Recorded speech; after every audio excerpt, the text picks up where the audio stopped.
Oasis. Practical Wisdom with Scott Allen. Hello, I am Scott Allen, and thanks to my daughter Kate for developing the intro to the Practical Wisdom for Leaders podcast, where we offer a smart, fast-paced discussion on all things leadership. My guests help us explore timely topics and incorporate practical tips to help you make a difference in how you lead and live.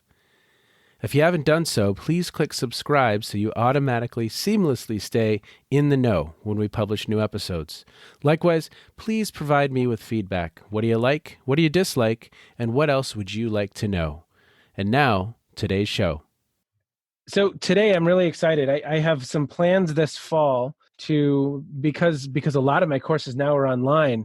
I have some new simulations that I'm actually going to try. And so I was thinking about potential guests to ask, and I looked down at one of the authors of this really exciting simulation that I'm going to be using. It's called the Everest Leadership and Team Simulation. And the co-author is Roberto, and he's at Bryant University. He's a professor of management. And I thought, well, I need to have a conversation with him, the guy who designed it, right? And kind of find out what I'm in for, what to expect, and what we plan to experience. So, Mike, I'm so thankful that you're willing to take the time to be with us today. We really appreciate it. Our focus in this podcast is leadership. Oftentimes, I've been interviewing a lot of leadership scholars, leadership educators, and you are among that crew. And so maybe share a little bit about you. And again, thank you so much for being with us.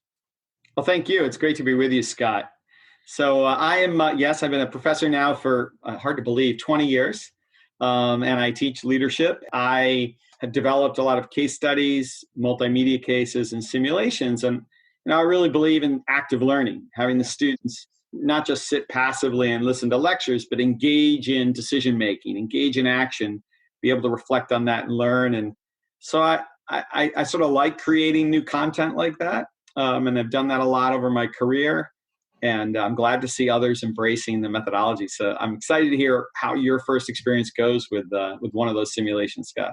Well, so how did you even get into the space of simulations? Just as a layperson, it feels daunting. And so, was it something that you worked up to, or if you would just and why Everest? That maybe we start there, and then we start with the simulations, because I love Everest. I love anything having to do with mountain climbing. There's always great opportunities for storytelling there. So let me say a little about why Everest, and then I'll get back to tell the story of how I got to building simulations. So the why Everest, I was a young faculty member at Harvard Business School. I had just finished my doctorate there, and I flew out to a conference out in San Diego. And I very vividly remember being at the gym in the hotel when we used to go to hotels and get on airplanes and do things like that, right? And I was on the treadmill, and there was a woman, a professor from the Midwest, on the treadmill next to me, and she had been in my session that I had presented a paper at earlier in the day. And she struck up a conversation, and she said, I know you write case studies as well as, publish scholarly papers, and you might want to write a case study about, I just finished this book. And it's fascinating. It seems to me your work would really inform this case. I read a book called Into Thin Air by John Krakauer. Yep. About the 1996 Mount Everest tragedy. And shame on me, I had not read the book, and I really didn't know a lot about that tragedy. But she was very convincing and persuasive. So when I went to the airport 2 nights later, I was taking the red eye back to Boston. I picked up the book at the airport, and I did not sleep a wink on that flight, that red eye home. It's a good book. It's a great book. I couldn't put it down. Yeah. And, Scott, I got enamored with the idea. And I thought, and it really struck me because for a particular reason, which was I was going to be building this new course on decision-making for my students at Harvard. And the issue was that 95%, it seems like, of the case studies at the time in business school were success stories. Now, by the way, some of those success stories aren't successful anymore, now 20 years later. But back then they were. So I thought, my gosh, we got to write about failure. The problem is CEOs don't want to be interviewed about their failures, right? Yeah. So I thought, well, I'll write about this failure, this tragedy, and it'll be informative for students. I don't know if students will be interested in this non-business case or not. And as I'm working on it, I wrote an email. I tracked down, my research associate tracked down David Brashears. David's one of the world's great climbers. Yeah. was on the mountain during the 96 tragedy, but he actually turned around when others continued to go forward. His IMAX documentary team, he and Ed Beasters turned around. So she tracked down his email, and I wrote to him, and 60 seconds later, he replied. This is when it's better to be lucky than good, Scott, right? Turns out his office was across the street from mine in Boston, because he had an office at the public television station, WGBH in Boston. And at the time, they were literally, their building was across the street. So he says, why don't we meet for lunch in your cafeteria? I eat there all the time because it's better food than ours. Wow. And he came to class. I wrote the case. It was still a draft. He came to class. The students were in awe. Yeah. That's how I got to Everest. And it's been a best-selling case for almost 20 years now. It's just an unbelievable, lucky circumstance, kind of odd thing how I got to it. Well, if I remember how Krakauer starts that book, I mean, I think the opening scene of the book, it's when everything's kind of quote unquote hitting the fan. I mean, he just draws you in. Did you ever read there was a Russian who wrote The Climb. Did you ever read that book? Yeah. Yes, I think I've read like every version, every survivor. Anatoly Bukreev was the Russian. He wrote The Climb. He strongly disagreed with some of Krakauer's takes, so it was important to see his perspective. And then I heard from other climbers who I didn't know after I started writing about it. I met Ed and David, and I've actually taught it alongside both of them now a number of times. So you've learned a lot from the people who were actually there. I don't pretend to be. I love hiking in the outdoors, but I would never go to something like, I'm not that crazy as Scott.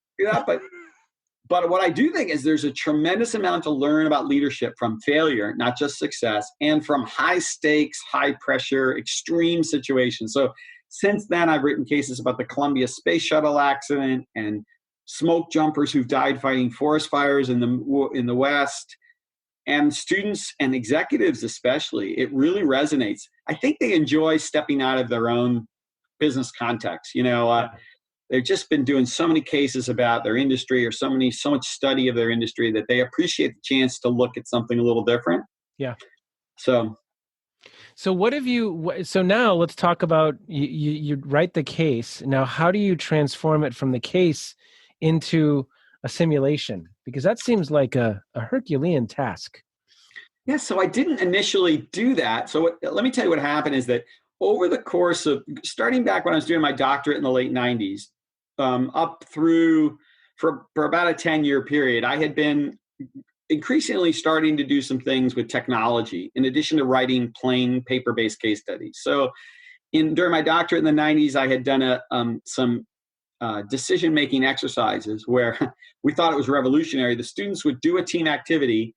They would respond to a survey on the internet, and we would instantly analyze the results. And in 1996, we thought this was revolutionary. Pretty awesome, right? Yeah, it was. And then in 04, 05, I did two multimedia cases, probably the most, one about Paul Levy and the turnaround of the Beth Israel Deaconess Medical Center in Boston, a case we published through Harvard. It's a multimedia case. And the other was one about the Columbia Space Shuttle accident. Yeah. Both with co-authors, with colleagues, because they were big team projects. And the Columbia one's particularly interesting because what we did there is we didn't just take and put some video on the web.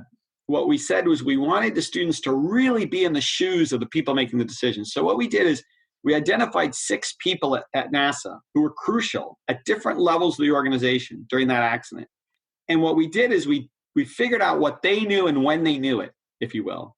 And we captured all of we were able to get meeting recordings, all their emails, because they were a public agency. We got all, and we recreated their, and so literally the multimedia case shows you their emails, and you're able to listen to audio reenactments of meetings they took part in.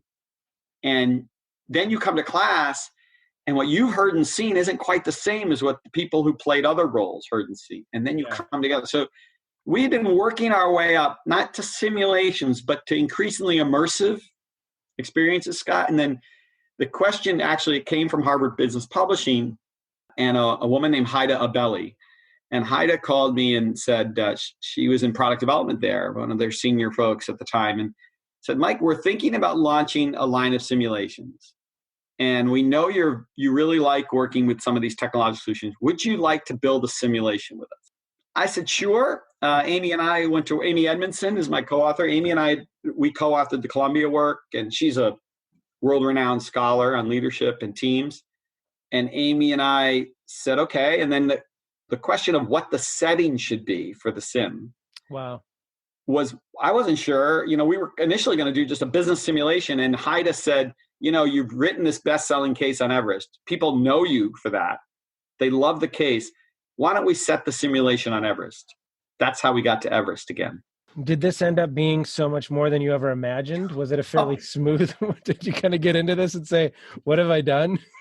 It was such a complicated endeavor, right? Yeah. Because it's not like a marketing simulation, where you're putting a bunch of calculations in and your students make choices, and then you decide whether sales go up if you advertise or if you cut price. Like, this is like we're trying to predict how humans will behave. Oh my God, that's hard to do. Scott, so hard.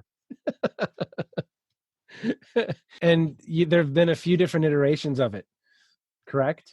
Yes. So what we did, we worked with the company. So the Harvard team, there were several people from the Harvard Publishing. There was Amy Edmondson and I on the faculty side. And then there was a team of people out who were the actual software developers in San Francisco, a company called Foreo, and Michael Bean, their founder and CEO. And Michael would fly out initially. We initially did our meetings in person. Interesting, right? We didn't believe we could do it all virtually. So Mike actually would come out and sit with us until we got comfortable with the idea. And Amy and I had written this paper for Leadership Quarterly with a colleague named Mike Watkins. You may know him, Mike, from the famous book, First 90 Days. And in that paper, we had looked at the challenge teams face when people come to the table with different information. And the difficulty it is they often don't share that information very effectively. Yes. So the whole reason we bring teams together is to leverage different expertise. And yet what happens when teams come together is we often talk about what we all know in common. This is a phenomenon discovered by a scholar named Gary Stasser. You probably know, Scott, back in the 1980s. So Amy and I had written that paper with Mike. We'd written about that some. So that was in our mind. Then we had this sort of Everest setting. And then we started brainstorming, how could we use the Everest setting to study? So actually, the Everest simulation teaches a totally different set of ideas. Not totally different, but pretty different set of ideas than the case. Because it dives into this information sharing problem, which really was not the issue in the Himalayas in '96. That was a different set of issues. Yeah. So the issue was we decided we would create some problems that teams had to solve on the mountain. And what we did is talk to I knew some climbers, right? And we did some other research. What kinds of issues do people fall? Well, they have issues with health. They have issues with weather. They have issues with how much oxygen do they need, supplemental. They have issues with rope, with what time to leave in order to set your timing correct. So we discovered these, and then we tested the daylights out of them literally with paper and pencil before we spent a lot of money coding. Once we were getting the kind of behavior we wanted, we built it. We built it and launched, I think it was 07, 08, Scott, the first version. Yeah. We're now on version 3. And version 3 is the most robust because now what we have is multiple challenges, and faculty can choose which challenges they want to throw at students. What it also does is it prevents students from cheating because they can Google it on the web, but they don't actually know what scenario they're playing, Scott. So if they use their quote on solutions they find, it doesn't work because we've mixed and matched. So we've learned something over the years. And of course, we updated the tech, right? From 07 to today, it's like, night and day on the technology side. Well, so tell me about writing cases. I've never even thought about that as a way of producing scholarship, but of course it is.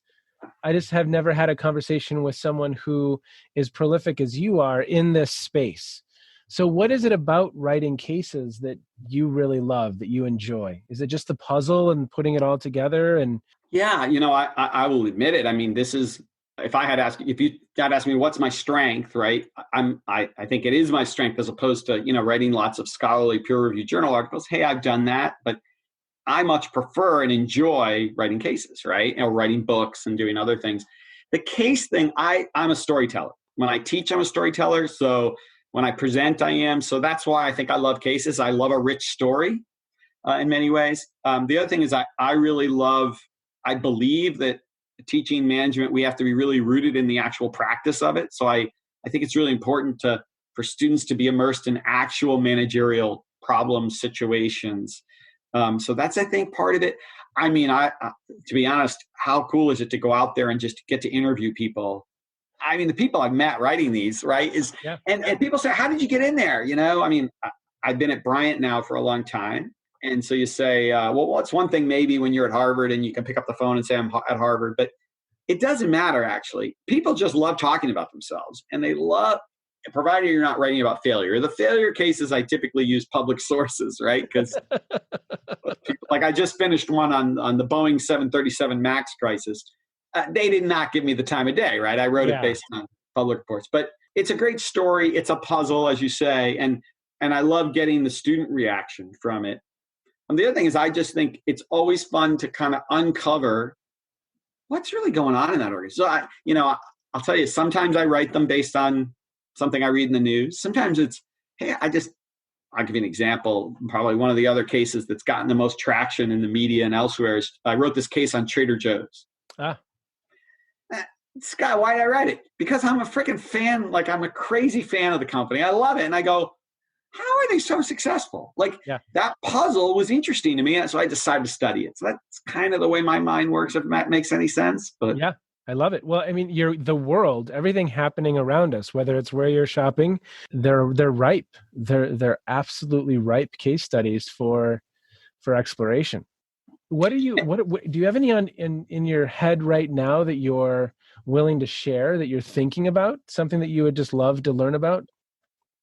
Well, so this Boeing one is the one that it's literally not yet published. It's being peer reviewed right now. So that's the one I most currently was fully immersed in because I was so curious about what happened with the 737 MAX. And obviously the other one that Amy and I have had a little bit of a chat about is, do we write something on COVID?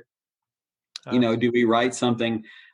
And not so much the political leader response, because we don't want to get mired in politics. That's not our expertise anyway. But looking at how other organizations, obviously every organization has been touched by it and every leader's had to respond. So I don't know the angle yet. I've obviously been reading a lot about it, but I'm very curious. It's interesting to watch how some organizations have really thrived during this pandemic. Yeah. And some of that is just because of the nature of the business, right? So in some cases, just our customer buying habits shifted in a way that really helped some companies and hurt others. But some of it is, seems to me about how organizations mobilized and were led. So I'm curious to look at that. I don't know what that's going to look like, but that's one of my current areas of interest.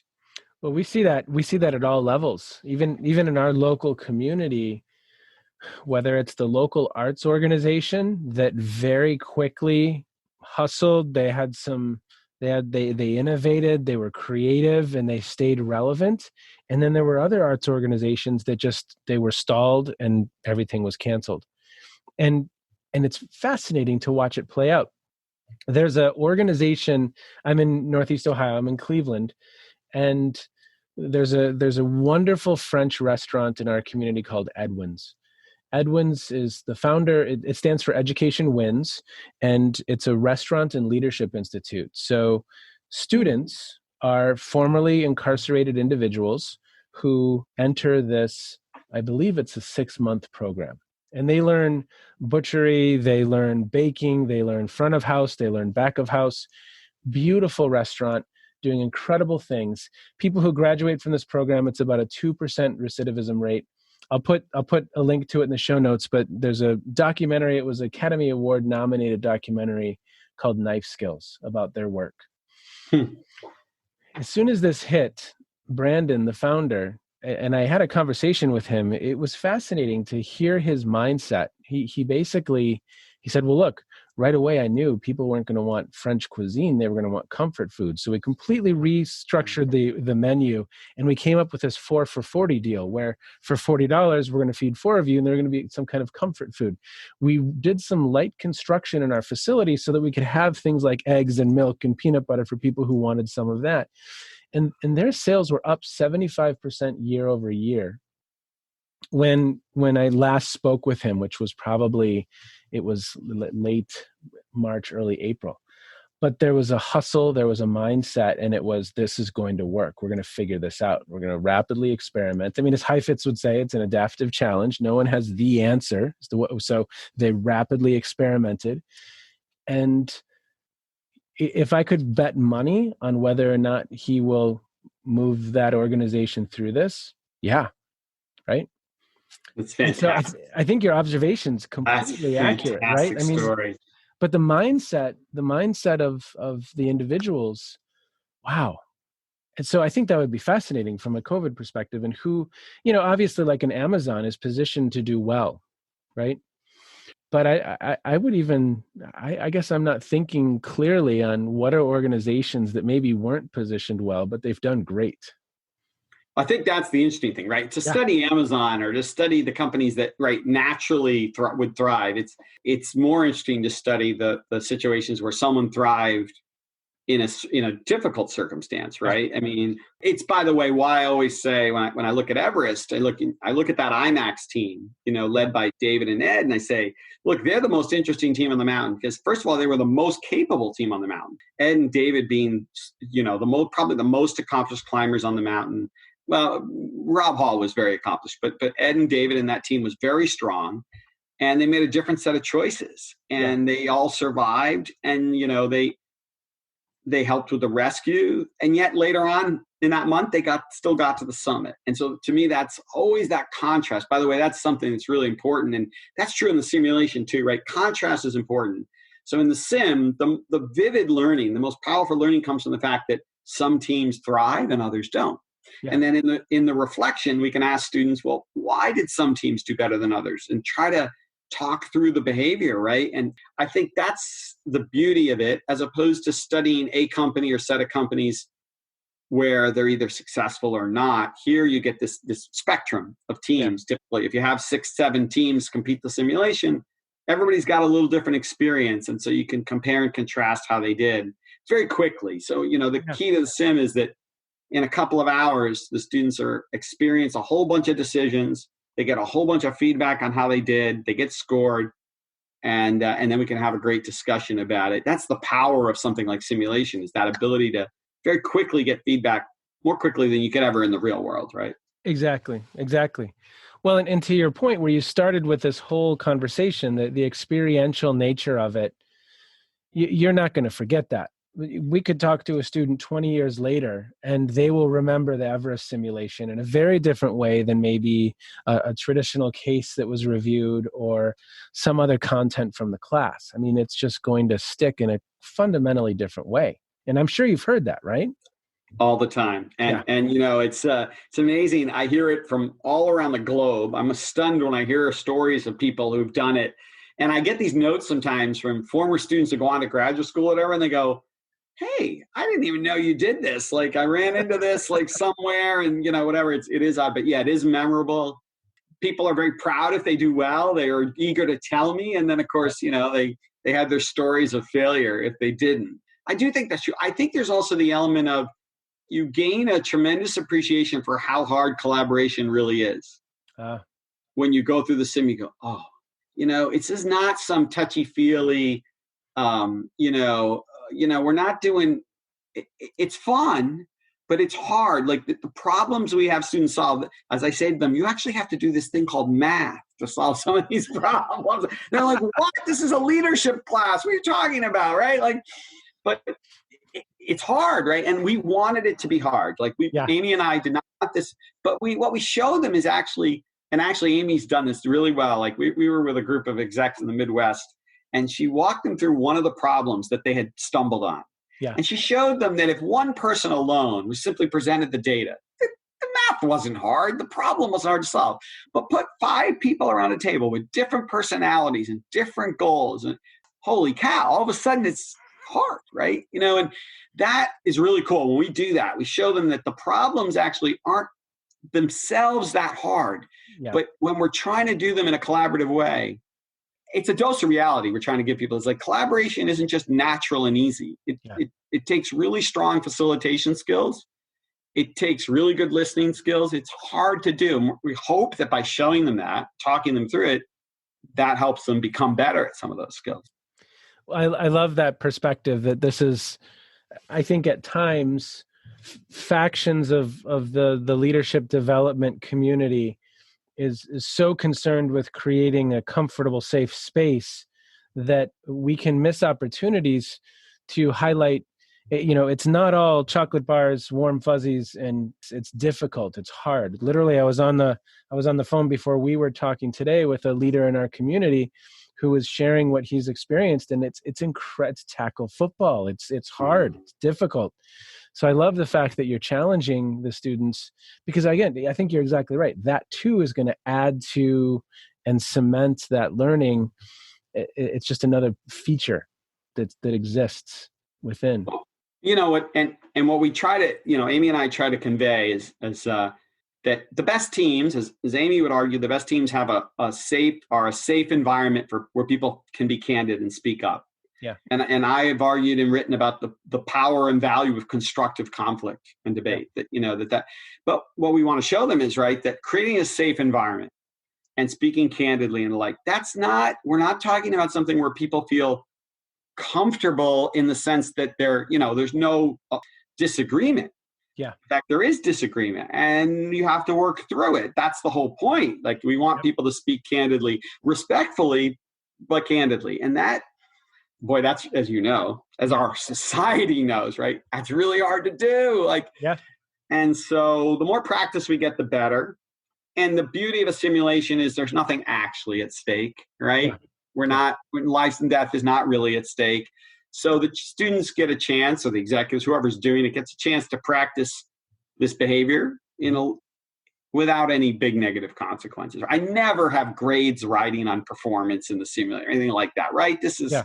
We learn from it. I might ask them to write a memo reflecting on what they learned, but the actual scores don't mean anything, right? We're not going to fail management. Right. Although, as it turns out, they mean a lot to people, right? They do care. And I usually give out some small prizes for the best team just to juice the competition a little more.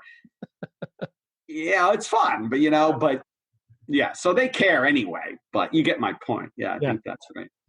So what are you working on now? What are you thinking about from a teams or a leadership perspective? What's on your mind? I know that you'd mentioned the question kind of puzzling around COVID and how is that impacting business, but is there anything else that you're really into?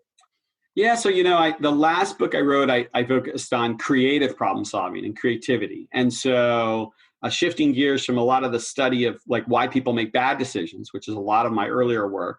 This one was more around the obstacles to good creative problem solving. The last simulation I built is something called the Food Truck Challenge, which is a much shorter sim, takes a very short period of time to run. And the idea there is you compete with others and you try to run a food truck business for 5 weeks and generate as much revenue. And the key is to try to figure out what the optimal menu and location within the city combination is. There are a multitude of combinations of menu and location within the city. And the power of that sim is it's trying to teach people the value of prototyping and iteration, of experimentation, right? Yep. Which is, I think, key to creativity. So that's where I've been the last few years, a lot of work in design thinking. And I think I would love to, that's been successful. I'd love to do something else in that space. I think we're all desperate for creativity and innovation in whatever field we're in, but it's hard. I hope to continue my work there, Scott. I think what I've learned is that while we all have seen the videos and we've read about the wonderful stories of the people with the Post-it notes and how they're, the reality, and this, Scott, teaching leadership is that looks so easy and it isn't, right? Yeah. And if we could figure out how to teach people to be better at brainstorming, better at experimentation, right, better at empathy, then we can all be more successful in creative problem solving. So that's where a lot of my current focus and energy is. I still will study failures, right? I'm never going away from that. I don't know what it is. Call me strange. I do get obsessed with these stories of failure because I just think there's so much to learn there. I did note, by the way, there's a new documentary apparently out about the failed Iranian hostage rescue. Oh, I didn't know. I didn't know. I haven't heard of it. I just heard it. I think it's coming out in theaters here shortly, which I'm a little bummed because I don't really want to go to the theater to watch, but I guess I'll wait for it to come out on Netflix. But that, of course, scholars wrote about that many, many years ago, right? Because it happened in, 40 years ago, my gosh, now. But curious to read or to see the news, are there new revelations there? And might there be something there to teach about? Yeah. My students, of course, will have no idea what I'm talking about. Well, so in the back of your office, I'm looking at a photo over your left shoulder. Is that the Red Sox? Yeah. Yeah. So I'm a Bostonian. So Yes. But they had their share of failure over the years. And then there was, Boston is the city of champions. I mean, yeah. They've disrupted the Cleveland Indians several times along the way. Yeah. It's we've been blessed. It's been a heck of a run, although now with the GOAT going to Tampa, maybe the run is over. I don't know. Yeah, well, it's a great team. And I had a perfect afternoon at Fenway. Gosh, it probably was about 6 years ago now with my son and my father-in-law. And just what an incredible historic place. But I think of my son is really the person who's taught me about baseball. I didn't grow up a baseball fan. Even in that context, watching the players night after night, 3 out of 10 and you're a success. There's a perspective there that has to be incredibly challenging to get around some of the time, right? Yeah, there's something about, in baseball, and I've coached my kids and the like. There is something about the ability to put behind you the failure, very quickly. That's very hard for me. It's why I never was a good baseball player, because I can't do it. Like, I got to think about it, right? And the best players don't think about it, right? They somehow forget about it. It's really tough, right? I mean, but by the way, baseball I did write a case years ago about the whole Moneyball phenomenon in baseball. Nice. Okay. There's a lot there, right? About the whole idea of like how decision making has shifted with statistics and with all these things, and how much pushback there initially was to that movement in the early years. Yeah, even the shift, and I mean, just some recent revelations. I mean, the shift is more recent in the context of the game, correct? I do wonder, though, whether, interestingly, all smart moves, all these things, right? Paying attention to on-base percentage instead of batting average and the shift. But I wonder if the game is as good anymore. Like, have we outsmarted ourselves so much that the game might not be as enjoyable anymore? I don't know. That, as a baseball fan, I wonder about that. But there is a lot to learn from that. Football, too. I mean, I do try to draw in. I don't overdo it with the sports analogies because not everybody is a sports fan. But there's some interesting things. Like, I did an analysis of in my last book of NFL draft and how accurate predictions are about, success. And, the answer is probably, you would guess, NFL first round draft picks who are quarterbacks, are as likely to be busts as they are to be stars. It's a crapshoot. Yeah. And there's something to learn there that, like, wait a second, our ability to predict performance is not nearly what we think it is. No, it's not. And there's a lesson there about hiring, right? As you might imagine, right? Around in businesses and organizations, we're trying to predict whether this person will be a good fit or whether they'll be a performer. It's really hard to do. You are a curious man. I love the conversation with you because the curiosity, you must look everywhere you look. I have to imagine you're seeing opportunity. Yeah, but that's not always good, right? There's an element of being disciplined I should be, right? I mean, I go through these periods where sometimes I'll get myself distracted by a bunch of things, and then I'm not as productive as I want to be. So it's a good and a bad, right? I think you want to be, what did Steve Jobs once say? Real artists ship. And so sometimes I say to myself, okay, I've got 4 pieces of unfinished work. Real artist ship, Mike. You need to get off your keys. So that's the downside. I think, obviously there's some value in being curious, but you also have to corral it sometimes. And I talk to my students about it. I admit that's my failing. Like, Yeah. I got to work on. It's a great existence, right? Because you live in the space of exploration of things that wonder you, that you're curious about, that you want to learn about. What a great, and then you're paid, right? How cool is that? Oh, what did Willie Mays once say? I'd play this game for free. Yeah. I really do. I mean, don't Yeah. tell my university president that, but I really love what I do, which is a great, I think that's something that I hope my kids find. I've got two in college now. I didn't find it right away. I kind of got there eventually. You Scott, clearly, I can tell you love what you do. I mean, I do. that's what we I all do. hope to get to. Yeah, it's. I didn't find it right away either. I think it was probably around 31 or 32. But once I did, it's jet fuel. There's just a lot of energy in the tank, and that's a good way to be. It's a good way to be. Helping others figure that out, find that. To your point, that would be a fascinating area of research. How do you help people? My wife and I often say that we kind of view our job as trying to help them figure out who they are in the world and what they're passionate about. And if we can at least be a part of that process and help them land on and explore that, that's how we see some of our work. But it's a gift if you've found it, right?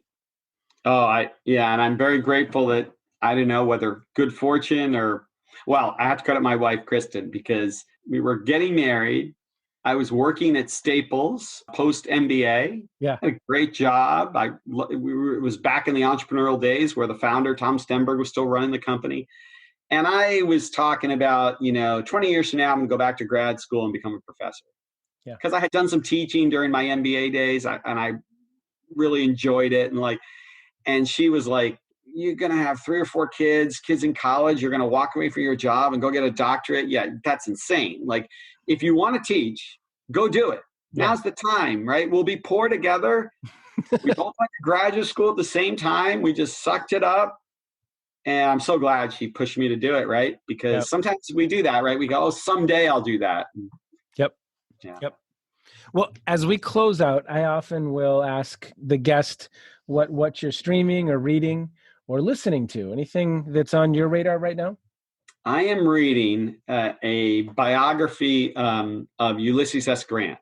Okay. There's been a sort of revival of interest in Grant over the I love history. I like, as a student of leadership, I like to read a lot of history. So I'd come off of reading a book about Churchill. I've read a bunch about Churchill over the years. And I was looking for my next one, and I read some reviews of several new books that have come out about Grant. And, when I was probably like you, when I was in middle school, high school, what we remember about Grant was he was a great general and he was a drunk. That's kind of that's all I remember. I didn't really remember much else. And then I started going, wow, I heard all these fascinating things. So I'm about 40% of the way through. Yeah. It's a great read, and he's quite an interesting person to understand, and to see the kind of his evolution from general to political leader is I'm right in the middle of that right now. He's not yet president as I'm reading, but that's my serious reading. Yeah. And anything else? What's for fun then? Either watching or listening or reading. Anything on that radar? So my parents are from Italy. My brother was born there as well. I was born here in the United States. And so I'm watching on Netflix with my wife a series on the Medici family. Okay. The Medici family, sorry, as I should say it properly. I mean, I know it's not perfectly historically accurate. It's kind of fun, but it is interesting to read about and to watch and kind of get immersed in Renaissance Florence. It's one of my favorite cities in the world. So it's been a fun. We're only about a season in so far, but we're really enjoying it. Awesome. Well, Mike, I need to let you get back to writing cases and creativity and doing the incredible work that you do. I will send you a note after our Everest experience this fall. I'm going to be running it in a couple different sections. I just thank you for your work. I thank you for your responsiveness. You got back to me right away. We set this up, and your willingness to share your experience and your wisdom. We just really appreciate it. Well, thanks, Scott. Good luck with the sim, and always love to hear people's feedback and experiences. We always looking to make it better. Version 4, Amy and I will eventually do. So let me know, please do. And I hope the students enjoy it, right? I hope they not only learn, but have some fun too. So. They will. Thank you, sir. Thanks, Scott. Well, Mike Roberto has to be one of the most passionate and enthusiastic guests I've had on Phronesis. You can tell that this gentleman has a genuine enthusiasm for the work that he does. And if there's one word, I said it in the podcast, if there's one word that comes to mind for me, it's curious. You can just tell that he has this insatiable curiosity about the world, which I just greatly admire. And not only is he curious, but he's putting that into action and creating these really engaging and incredible learning experiences. Mike, I did run the simulation with my students about a week ago, and we had this just incredible debrief, and I can't wait to run it again this semester with another group. So thank you for the work that you do, sir. I hope all of you enjoyed that episode. I hope it helped spark your own curiosity. And as always, thanks for checking in. Have a great day, everybody. Bye-bye. You have been listening to the Practical Wisdom for Leaders podcast. If you liked what you heard, please share it with others and let them know what we're up to. And one last quick reminder to click subscribe so you know when we publish new episodes. And of course, we'd love to hear your feedback. You can stay in touch with me by visiting www.scottjallen.net or any number of social media platforms. Be well, be safe, and make a difference wherever you are on this beautiful planet. And now, here's Kate's twin sister, Emily, with the outro.